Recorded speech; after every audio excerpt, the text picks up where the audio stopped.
अभी जा रहा हूँ चाकन और अपनी बाइक है सर्विसिंग पे। तो अभी बाइक जो है हमने हमारे बाजू वाले की ली है। ये है बाइक, ये भी शाइनी है। तो हमारी बाइक को देख के 3 दिन हो गए और एक्चुअली हो ये रहा है कि उसका इंजन खुल गया। जैसे कि मैं बोल रहा था ना, चलते हुए बंद हो गई थी। तो दीपू भाई लेके गए थे तो वो वापस बंद हो गई थी। तो करीब 10 किलोमीटर तक मैं धक्का मारते हुए, मतलब मैं पीछे से पैर से धक्का मारते हुए उसको लेके आए, फिर वहाँ पर दिया। तो कल मालूम पड़ा कि इंजन खुलेगा उसका। तो अभी इसमें जो है पेट्रोल है ही नहीं बिल्कुल, और लगता नहीं है कि पेट्रोल पंप तक भी जा पाएगी। थोड़ा बहुत आवाज़ आ रहा है, लेकिन पेट्रोल पंप यहाँ आसपास में नज़दीक में है ही नहीं। अभी देखते हैं कहाँ तक जाएगी। और जाना है चाकन। हाफ मस्ती में आज हाथ तो जलेंगे, आज तो भून जाऊँगा, मैं जल भून जाऊँगा। खैर, जैसे कि ज़िंदगी है भाई, हर चीज़ अपने हिसाब से थोड़ी चलेगी। बिल सबमिट करना है, ज़्यादा काम नहीं है। और आते हुए एक और कंपनी में होके आना, उन्होंने बोला था कि पेमेंट दे देंगे।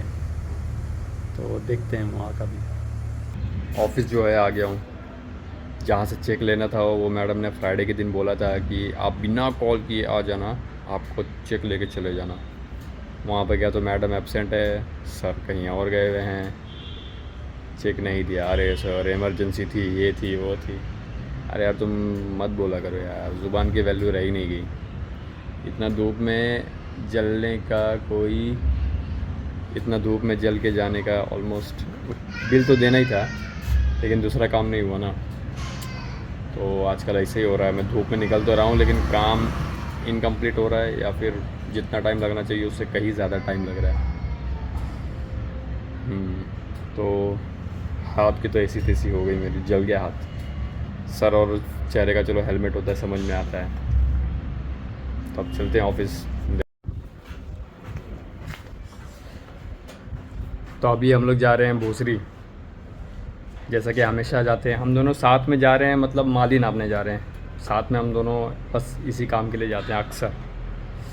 तो जैसे कि मैंने बोला, हमारी जो कंपनी की बाइक है उसका इंजन खुल चुका हुआ है। तो 3 दिन हो गए अभी तक मिला नहीं है, पार्ट्स ढूंढ रहे हैं। तो आज हम लोग जाएंगे दीपू भाई की सवारी से, पर्सनल सवारी से।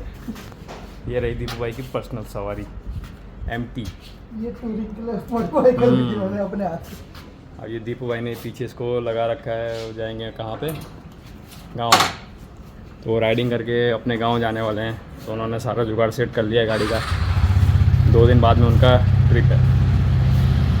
जैसे कि धूप हमेशा ही बहुत है, हाफ आस्तीन है, हाथ काले हो चुके हैं ऑलरेडी। तो अब मुझे ज़्यादा परवाह नहीं है पहले के जैसा। तो अब चलते हैं भोसरी।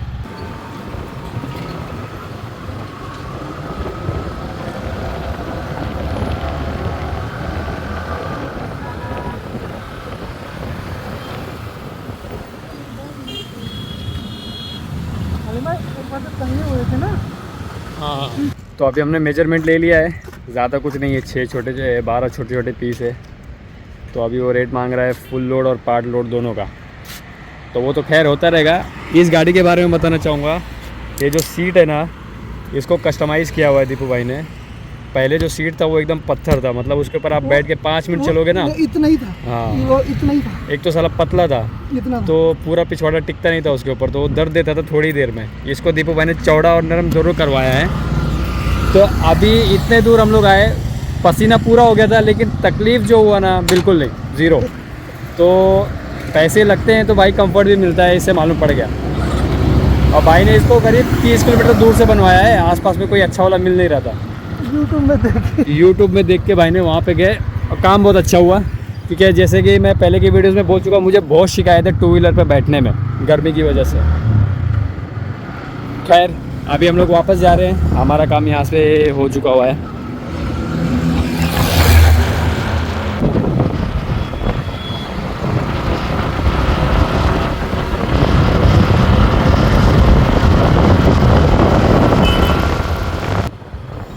इसको क्या बोलते हैं, चौक का केस भी हाँ, मैं चौकों के नाम भूल रहा हूँ।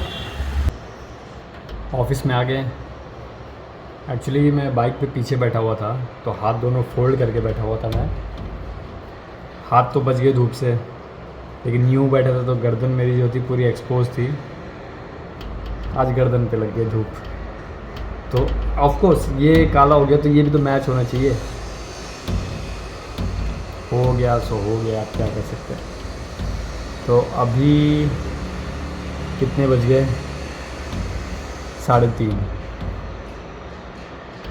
गर्मी बहुत है और दिन अच्छे नहीं जा रहे।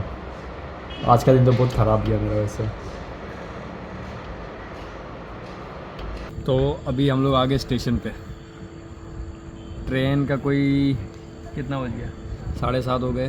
ट्रेन का कोई क्या बोलते हैं, आने का कोई वो नहीं दिख रहा, इरादा। क्योंकि स्टेशन जो है खाली है तो अंदाज़ा यही है कि कुछ देर पहले ट्रेन जो है जा चुकी है। और क्या बोलने वाला था मैं? कुछ तो बात करने वाला था।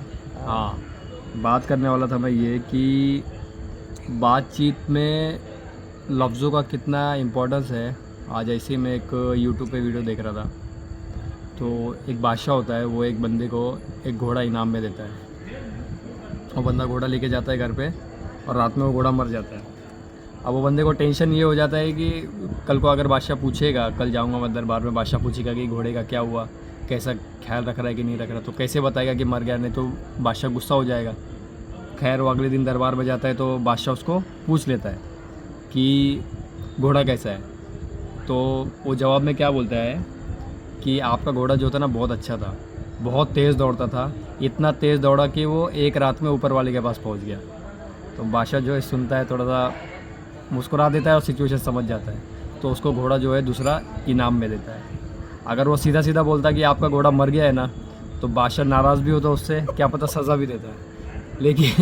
लेकिन उसका जो लफ्ज़ों का जो सिलेक्शन था उसका इतना बेहतरीन था कि बादशाह को उसने अपनी बात समझा भी दिया और बहुत अच्छे वे में कि बादशाह नाराज़ भी नहीं हुआ, उल्टा खुश होकर उसको दूसरा घोड़ा भी दे दिया।